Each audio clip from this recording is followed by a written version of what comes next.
Hi, peeps. Here we are again.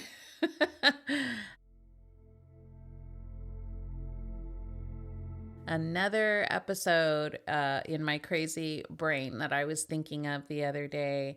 And again, saw some kind of post. I just watch a lot of things on Instagram to see where people's heads are at, what people are interested in.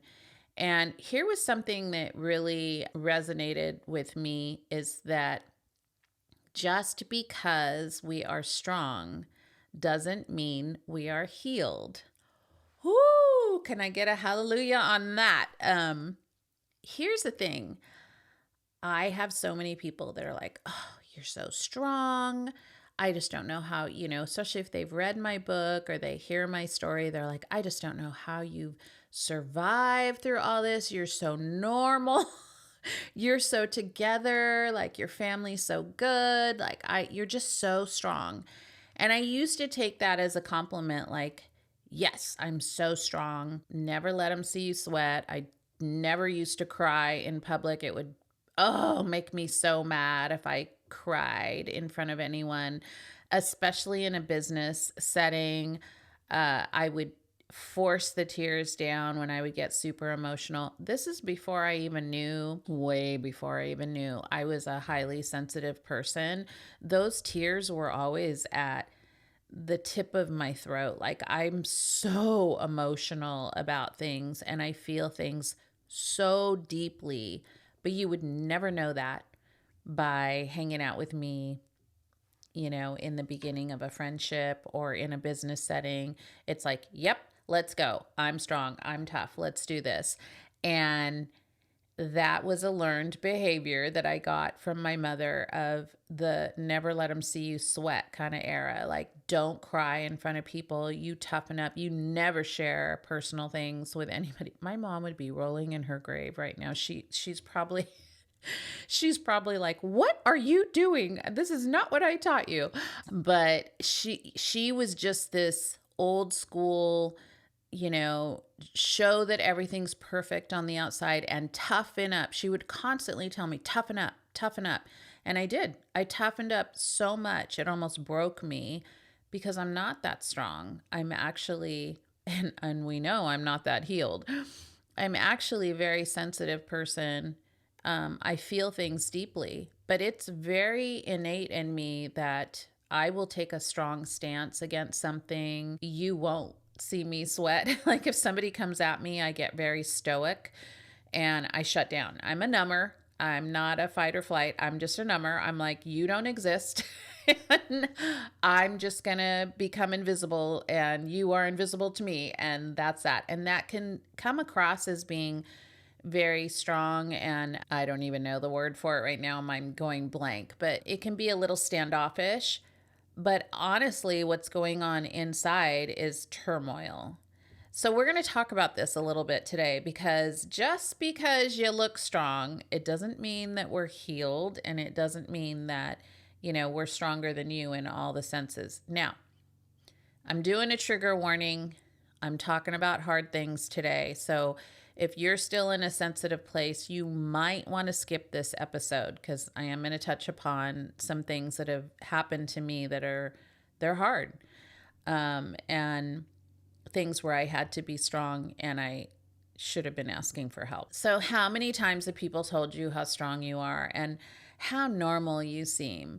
Well, we're not as strong as you think, and we've had to be strong to survive. There is a difference. That is not, you can't just look at someone at eye level and say, oh, they're just so strong. Look at what they've done. And they look so confident. And gosh, I've talked to her and she just looks like she's got it all together. Well, it may look like that, but honestly, there's still a lot of healing that's being done for me all the time. There's been new things that have happened over the last 6 months that have brought me all the way back to this pit of despair where I've had to pull myself out of that. And I tried to be strong and it was like, oh no, my body was like, you are not doing anything right now. You are done. And because I recognized that now, I was able to very much comfort my body, comfort my mind, take the time and rest and show people I'm not strong. I'm very weak right now, and that's okay. It's not a weakness to be weak. It's human. When hard things happened to me over the years, like I just kept going. I survived. And in that time, I just built up this wall of strength, and people saw it as being brave. But if you get to know me well enough, you can see the cracks in this foundation. My really good friends have seen me crack pretty big. And because I feel safe with them, I allow them to see that.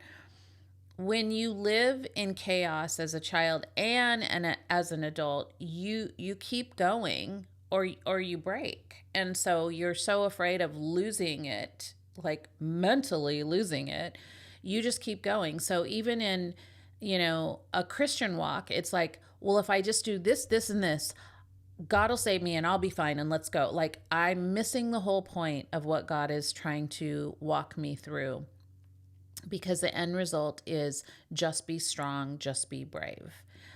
When I think about all the things that I survived, physical abuse, verbal abuse, rape, abortion, suicide, so many other deaths of other people, overdoses, like so many things that I've walked through with people and myself.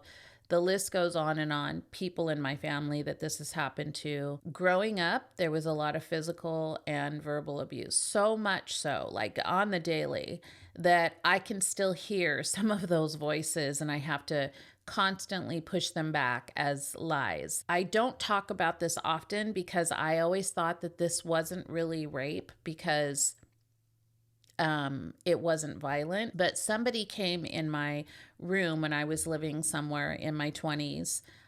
There was a party going on in the other room, and I had to work early the next morning, and somebody that I knew came in and raped me.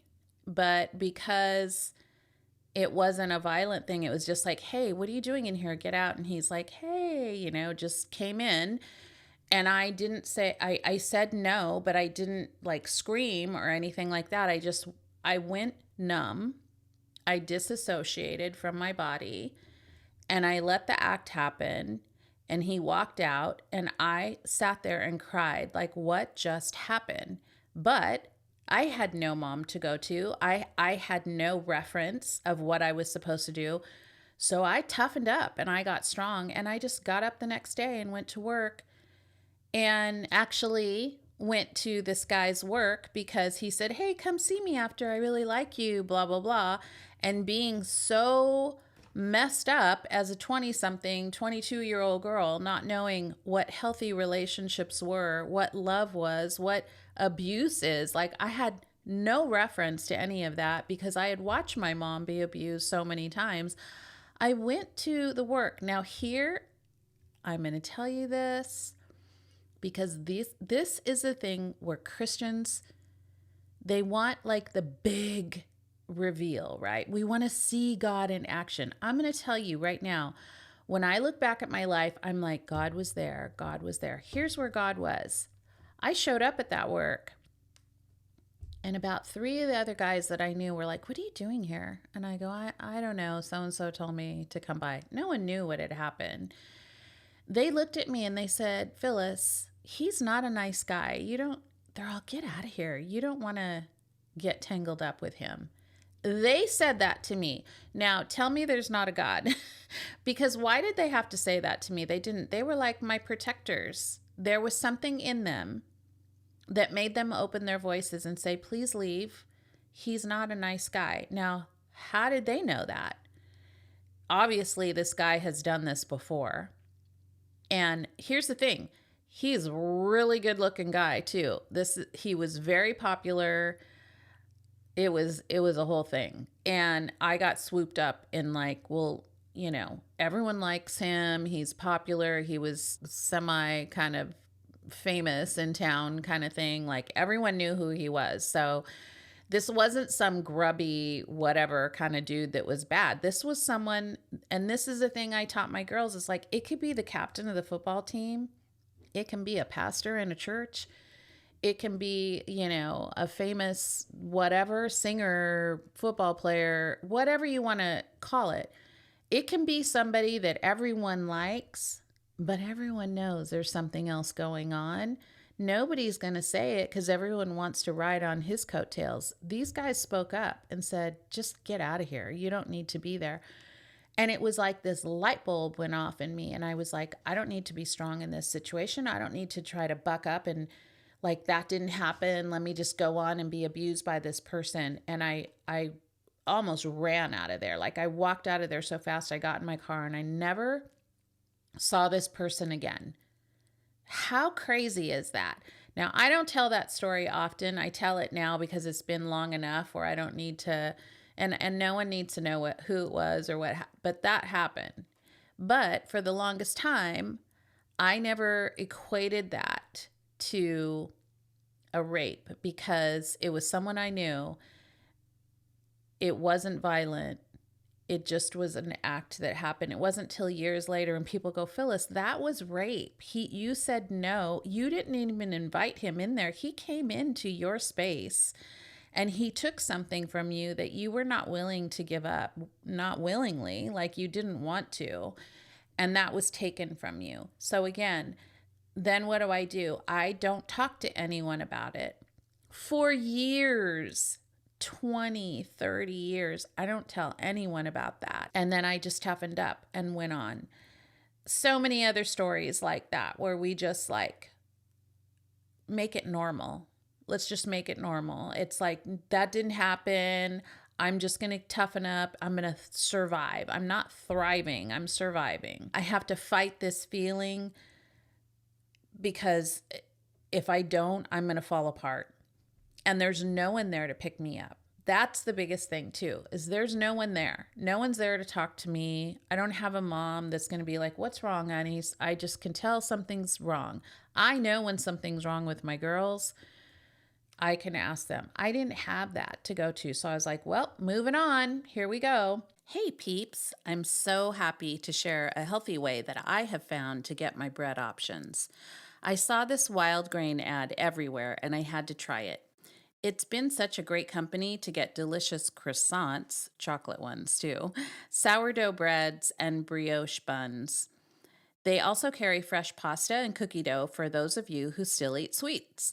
It is all fresh and then frozen, so when you need a loaf of sourdough or any kind of bread for your dinner, you just pop it in the oven and you have freshly baked bread ready to enjoy. If you want to give it a try, click the link below to get $20 off your membership. Enjoy!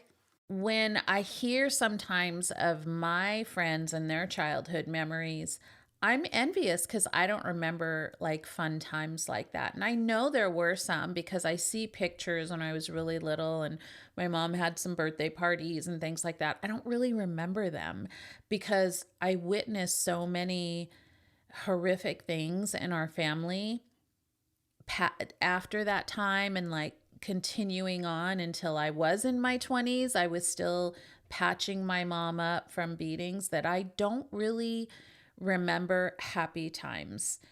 And I learned to compartmentalize everything, and I was a great stuffer of emotions. To this day, I still struggle to be in the moment, and I have to remind myself that I don't have to be on guard. I don't have to be strong or tough. I don't have to like look at my surroundings so much. I'm always doing that because I want to be safe, but not to the point where it's like hypersensitive to that. I have to tell my brain, we're not in danger. We can relax and be at this party. We can relax and walk down the street. It's okay. Most of all, I don't have to be as strong as some people perceive me. I can just be me. I have cried, I know on this podcast, I have cried in front of friends.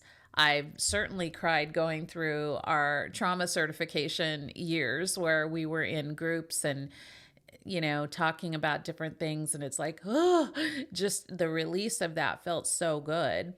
And it was nice to not have to be the strongest person in the room and stuff my emotions.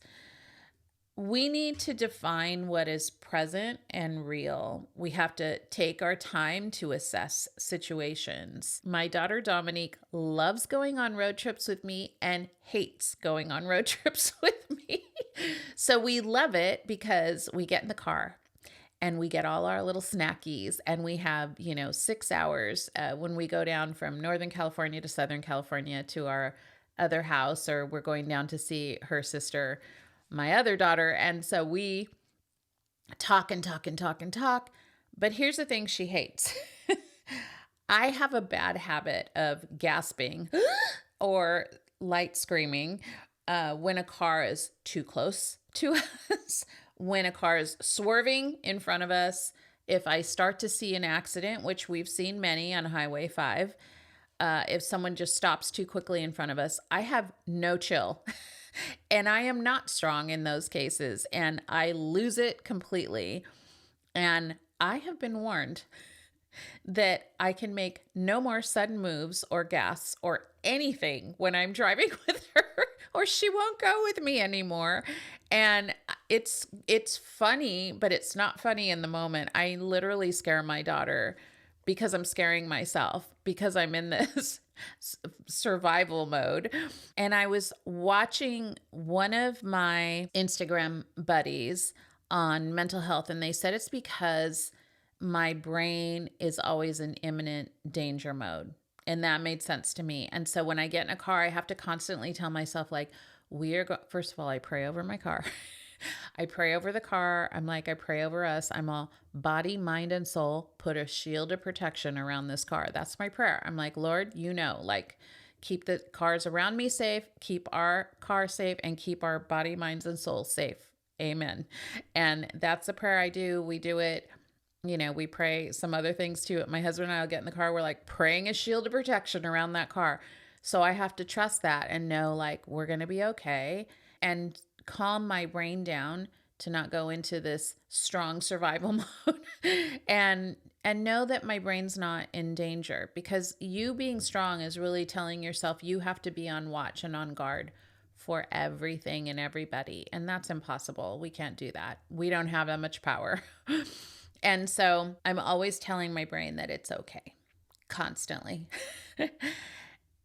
We have to know that we don't have to be the strong ones all the time. In fact, we shouldn't be the strong ones all the time. We need to give ourselves a break and let others do the leading on things, and not always be the one that has to take control. Again, this is a control perfectionism kind of trait too. It's not just about being strong. It's about being in control.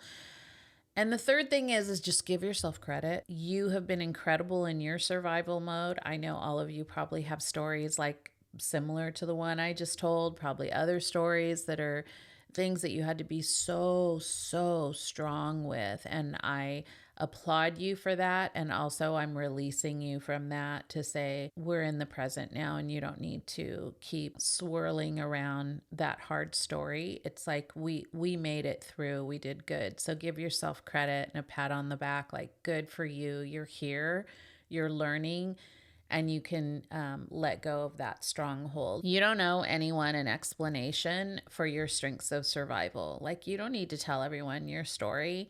It happened and you're here, and you're learning more, and you're releasing, and you're releasing what is no longer necessary, and you're becoming a more healthy you. And that's the most important thing. So we have gone through a lot in our lifetime. We have survived a lot, and we've had to hold on to this strength. And I'm just telling you today, you can release some of that strength. Some of that is good quality. Like, I like being strong when I need to. I tell people, if you are in a car accident, you want me by your side, because I'm going to snap into survival mode. Let's go. Let's, who needs stitches? Who needs a tourniquet? Like, I got you. Like, I'm going to help you. But just know that that doesn't have to be your brain every day, all day. People who support and love you will take the time to walk with you through your survival modes. They're going to, my husband has shown me over the years, like, I'm safe with, I can be safe with him. I will protect you. He always makes me feel like that I can let my guard down because he will help me and stand beside me when things get hard. We act strong, but sometimes we need someone strong who can handle our crazy and someone who is safe in letting us figure things out. When we learn to regulate our emotions, we can let down our guard and not have to be so strong. And trust plays into this too. And we're always a work in progress. Good for you for learning how to survive through strength until now. So I am happy that you have found something that worked for the time. And now I'm super happy that you are here and learning how to work through and break off some of those strength values that really don't need to be in your life anymore, that you can release a little bit of that and relax and just let other people help you too. You don't have to be the strongest person in the room. I hope this helped you guys. I will talk to you soon, and who knows what my subject will be, what I'm going to talk about next time. But I hope that this really helped you, and I hope that you guys have a beautiful, soft day and learn how to just live in the moment. So until next time, peeps, I will see you later. Bye.